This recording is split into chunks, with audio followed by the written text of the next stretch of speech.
ये सखी इंस्पेक्टर साहब को बुलाइए ना, सुने हैं बहुत अच्छी रियल कहानी सुनाते हैं। ये सखी इंस्पेक्टर साहब को हम नहीं बुलाएंगे, हमें डर लग रहा है। चलो सखी हम बुलाते हैं। इंस्पेक्टर साहब हम दोनों को एक अच्छी कहानी सुना दीजिए।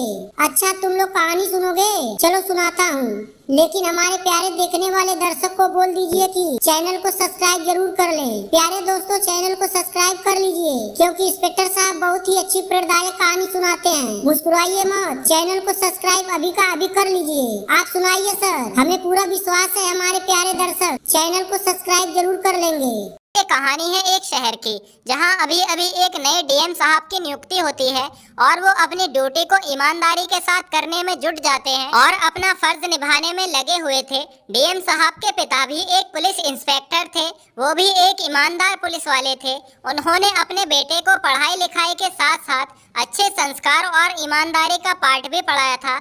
ऐसे ही अच्छे संस्कार देकर उनकी परवरिश की थी। उन्होंने बचपन से ही सिखाया था कि बेटा हमारा ओहदा कितना ही बड़ा क्यों ना हो जाए, लेकिन हमें अपनी ईमानदारी को कभी भूलना नहीं चाहिए। सिर्फ नाम और रुतबा पैसा हासिल करने से इंसान की इज्जत नहीं बढ़ती है, उसके अंदर ईमानदारी का होना बहुत जरूरी है। पैसा तो हर कोई कमा रहा है, लेकिन इज्जत सिर्फ उसी की ही होती है जो नेक और सच्चा हो। तुम अपनी जिंदगी में कोई भी ऐसा काम मत करना जिससे लोग हमारे ऊपर उंगलियां उठाए। मैं अपनी पूरी जिंदगी में कभी सर झुकाकर नहीं जिया हूँ। अपने पिता की बातों को सुनते और समझते हुए डीएम साहब बड़े हुए थे और फिर वो भी अपनी पढ़ाई के दम पर शहर के डीएम पद पर नियुक्त हो जाते हैं। ड्यूटी को ज्वाइन किए उन्हें अभी सिर्फ 2 दिन ही हुए थे कि उनके पास एक पुलिस स्टेशन के खिलाफ काफी शिकायतें आने लगती है। शिकायत में लिखा हुआ था कि पुलिस स्टेशन का सभी स्टाफ जो थाने में नियुक्त है हमारी किसी भी रिपोर्ट को नहीं लिखते और न कोई कानूनी कार्रवाई उस पर करते हैं। अगर रिपोर्ट लिखते भी हैं तो पहले रिश्वत के तौर पर पैसा भरना पड़ता है, तब रिपोर्ट लिखी जाती है। इसके बाद भी कोई संभावना नहीं होती कि हमें कानूनी रूप से मदद मिल पाएगी या नहीं। अब इन शिकायतों को देखने और पढ़ने के बाद डीएम साहब सोचने लगते हैं कि शायद हो सकता है पुलिस स्टेशन और वहां के दरोगा की बदनामी करने के लिए ऐसी फर्जी शिकायतें भेजी जा रही हो, क्योंकि ऐसा अक्सर होता ही रहता है। ऐसे ही 3-4 दिन गुजर जाते हैं, लेकिन फिर से ये शिकायतें मिलने लगती है। अब ये शिकायतें बार बार आने से डीएम साहब को भी लगता है कि जरूर कुछ ना कुछ तो धांधली थाने में चल रही है, तो वो एसपी साहब को मिलने के लिए बुलाते हैं और उनसे मुलाकात करके बातों ही बातों में उनसे इस बात का जिक्र करने लगते हैं कि आपके इस थाने में ऐसी ऐसी शिकायतें हमारे पास आ रही है।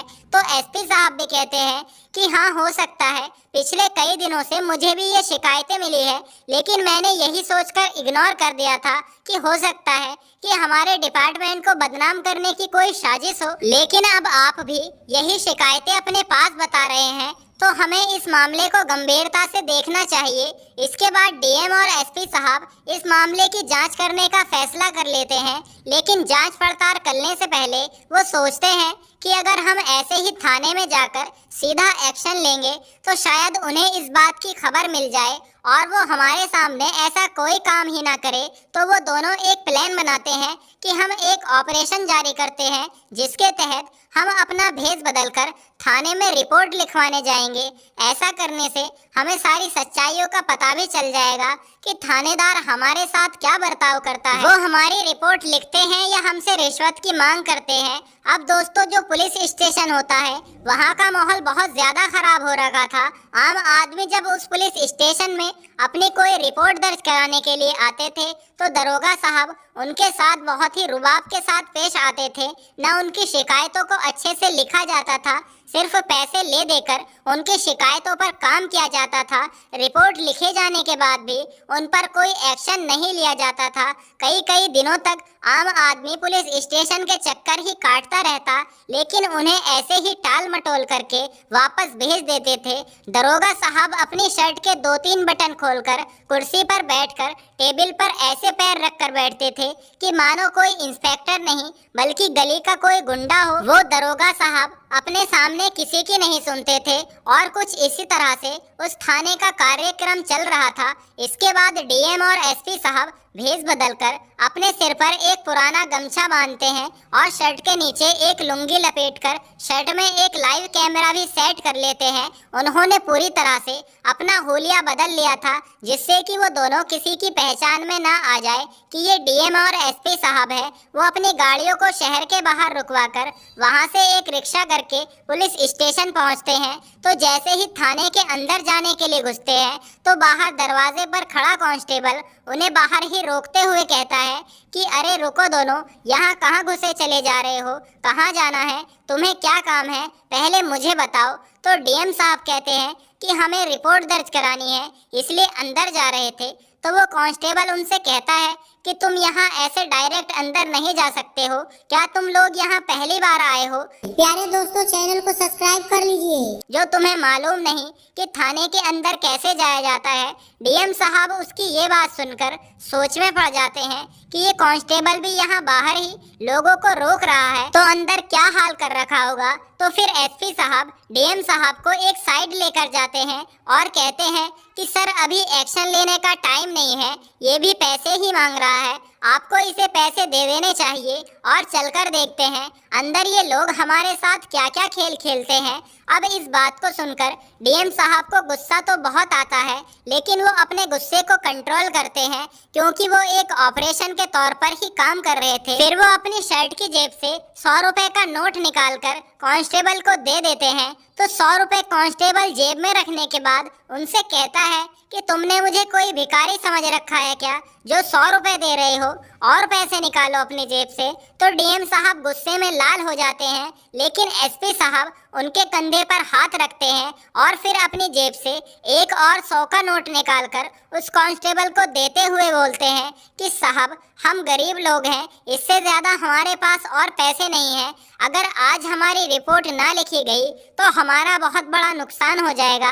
तो कांस्टेबल कहता है ठीक है, अंदर चले जाओ, वहाँ कैबिन में साहब बैठे हुए हैं, उनको अपनी समस्या बता देना और रिपोर्ट लिखवा देना।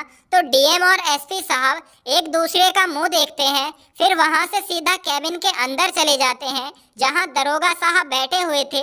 अब कैबिन के अंदर का नज़ारा देखकर वो और भी ज़्यादा गुस्से में लाल पीले हो जाते हैं। वो देखते हैं कि वहाँ का दरोगा कुर्सी पर बैठे हुए चना चबा रहा है, पैरों को उसने टेबल के ऊपर रख रखा है। उन दोनों के अंदर आने के बाद वो अपने पैरों को हटाकर उन्हें देखता है और बोलता है कि हाँ भाई बोलो, क्या काम है, किस लिए आए हो यहाँ? तो डीएम साहब जो मजदूर के भेष में थे हाथों को जोड़ते हुए कहते हैं कि सरकार हमारी ऑटो रिक्शा चोरी हो गई है, उसी की रिपोर्ट लिखवाने के लिए आए हैं। आप जल्द से जल्द हमारी रिपोर्ट लिखकर हमारी ऑटो रिक्शा को ढूंढने में हमारी मदद करा दीजिए। मैं बहुत गरीब आदमी हूँ, उसी ऑटो रिक्शा को चलाकर अपने परिवार का पालन पोषण करता हूँ। अगर वो रिक्शा जल्दी ना मिल पाई तो मैं अपने परिवार का पेट नहीं भर पाऊंगा। हम बड़ी चुनौतियों से गुजर रहे हैं। तो दरोगा साहब गुस्से में चिल्लाते हुए बोलते हैं कि तुम लोग सुबह से कहाँ मर गए थे जो शाम के वक्त हमें परेशान करने के लिए आए हो? तो वो कहते हैं कि सरकार सुबह से हम खुद ही अपनी रिक्शा को ढूंढने में लगे हुए थे ताकि हमें हमारी रिक्शा मिल जाए और हमें पुलिस स्टेशन के चक्कर न काटने पड़े, लेकिन रिक्शा पूरे शहर में कहीं नहीं मिल पा रही है। अब हम आपसे दरख्वास्त करते हैं कि अब आप हमारी रिपोर्ट लिख लीजिए और हमारे रिक्शा को ढूंढने में हमारी सहायता कर दीजिए। तो दरोगा साहब कहते हैं कि देखिए, ऐसे तो अब तुम्हारी रिपोर्ट नहीं लिखा जा सकती है, शाम हो चुकी है, हमारे लिए शाम का कोई इंतज़ाम तो करो, उसके बाद ही हम तुम्हारी रिपोर्ट लिख सकते हैं। तो इस बात को सुनने के बाद डीएम साहब फिर से सोच में पड़ जाते हैं, उन्हें कुछ समझ नहीं आता। वो गुमसुम होकर खड़े उस दरोगा को तरफ देखने लगते हैं। तभी एसपी साहब दरोगा से कहते हैं कि सरकार हमें आपकी कुछ बात समझ नहीं आई, आप क्या कहना चाहते हैं? इतना सुनते ही जो दरोगा साहब थे वो गुस्सा हो जाते हैं और बाहर से कांस्टेबल को आवाज़ लगाते हुए कहते हैं कि इन दोनों को धक्के मारकर थाने से बाहर निकालो, इन भिखमंगों को तुमने अंदर कैसे आने दिया? इसके बाद कांस्टेबल उन दोनों के हाथ पकड़कर उन्हें बाहर खींचकर ले जाता है और बाहर लाकर उन्हें समझाता है कि देखो, अगर तुम्हें अपनी रिपोर्ट लिखवाना है तो इसके लिए तुम्हें पहले दरोगा जी की कुछ ना कुछ तो सेवा पानी करनी होगी। सेवा पानी किए बगैर तुम्हारी कोई रिपोर्ट नहीं लिखी जा सकती। अपना फालतू का समय खराब मत करो, जल्दी से कुछ पैसे जमा कराओ और अपना काम बनाओ। अब इतना सुनने के बाद डीएम और एसपी साहब फिर से कैबिन के अंदर जाते हैं और दोनों ही अपनी अपनी शर्ट की जेब से कुछ पैसे निकालते हैं और दरोगा की टेबल पर रख देते हैं। तकरीबन 1000 रुपए वो टेबल पर रखने के बाद हाथ जोड़कर खड़े हो जाते हैं। कहते हैं कि हमारे पास सिर्फ इतने ही पैसे बचे हैं, इससे ज्यादा अब हमारे पास कुछ नहीं है। अब जैसे ही दरोगा साहब पैसों को टेबल पर रखा देखते हैं तो गुस्से में गरमा कर बोलते हैं कि सिर्फ इतने कम पैसों से तुम्हारी रिपोर्ट कैसे लिखी जा सकती है? तुम्हारे ऑटो रिक्शा को शहर में ढूंढने के लिए बहुत खर्चा आएगा, गाड़ी को इधर से उधर घुमाना पड़ेगा, पेट्रोल लगेगा और हमें भी बहुत परेशानियां झेलनी पड़ेगी। तुम्हें अभी और पैसों का इंतजाम करना पड़ेगा, इसके बाद ही तुम्हारी रिपोर्ट लिखी जाएगी। तो ये सब बातें सुनने के बाद एसपी साहब बोल पड़ते हैं कि सर, आपको सरकारी तनख्वाह तो मिल रही है ना? हम लोगों की परेशानियां सुलझाने के लिए, हमारी रिपोर्ट लिखकर हमारी सहायता करने के लिए आप लोग हमसे हर काम के लिए पैसा क्यों मांग रहे हो? अब इस बात को सुनने के बाद ही दरोगा साहब अपनी कुर्सी से उठकर खड़े हो जाते हैं। उनका गुस्सा 7वें आसमान पर पहुंच चुका था। वो चिल्लाते हुए कहते हैं कि अब तू मुझे कानून का पाठ पढ़ाएगा क्या? अभी रुक, मैं अभी तेरे को बताता हूँ और दिखाता हूँ कि कानून अपना काम कैसे करता है।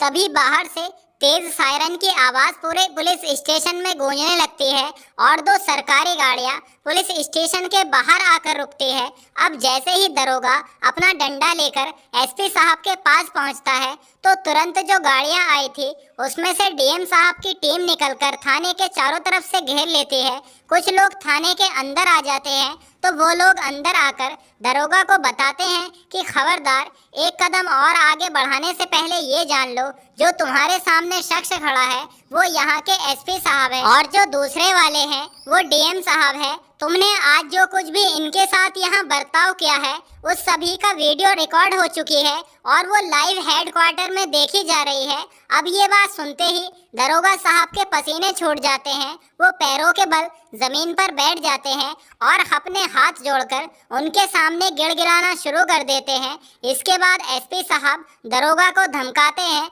और कहते हैं कि यही है तुम्हारा काम? क्या यही तुम्हारा फर्ज है? क्या इसी काम को करने के लिए तुम्हें यहाँ रखा गया है? तुम्हारी बहुत शिकायतें पहले भी आ रही थी, लेकिन मैंने सोचा था कि हमारे डिपार्टमेंट को बदनाम करने के लिए ये कोई साजिश है, लेकिन यहाँ आकर मुझे पूरा मामला समझ आ चुका है। मैं अपनी आंखों से तुम्हारी काली करतूतों को देख चुका हूँ। अब तुम लोगों के खिलाफ सख्त से सख्त कार्रवाई की जाएगी और सबूत हम इकट्ठा कर ही चुके हैं। इसके बाद डीएम और एसपी साहब उनके खिलाफ कोर्ट में केस दर्ज करते हैं। सबूत पक्के मिले थे तो पूरे थाने के स्टाफ को सस्पेंड कर दिया जाता है और उनकी जगह दूसरे स्टाफ को तैनात करने के लिए निर्देश दिए जाते हैं। और जज साहब बोलते हैं कि ये फोटो और वीडियो जिले में सभी थानेदार को दिखाओ और इससे वो सीख लेंगे कि अगर कोई भी व्यक्ति ऐसी हरकत करते हुए पकड़ा गया तो उसे फौरन सस्पेंड कर दिया जाएगा। हमें जरा भी लापरवाही नहीं चाहिए। पहले ही पुलिस वालों को बहुत बदनाम किया जाता है, इसके बाद ये खबर सुनते ही पूरे जिले में इसकी हलचल मच जाती है। डीएम साहब भी थानेदार को सख्त निर्देश देते हुए कहते हैं कि अगर ऐसा मामला किसी दूसरे थाने में देखने को मिला तो उनको इससे भी बुरा अंजाम भुगतना पड़ेगा। जो जैसा करेगा उसे एक दिन वैसा ही मिलेगा। वो कहते हैं कि अपनी पर्सनैलिटी को बढ़ावा दें और हमारा जो कर्तव्य है उसका पालन करें। ऐसी हरकतों से हमारा डिपार्टमेंट बहुत बदनामी झेलता आ रहा है, हमें इसमें सुधार करने की आवश्यकता है। इसके बाद जब ये बात डीएम साहब के पिता को पता चलती है तो उनका सिर गर्व से ऊंचा हो जाता है कि उनका बेटा भी अपना फर्ज बखूबी ईमानदारी से निभा रहा है और ये काम करके उसने समाज में एक अच्छा संदेश दिया है।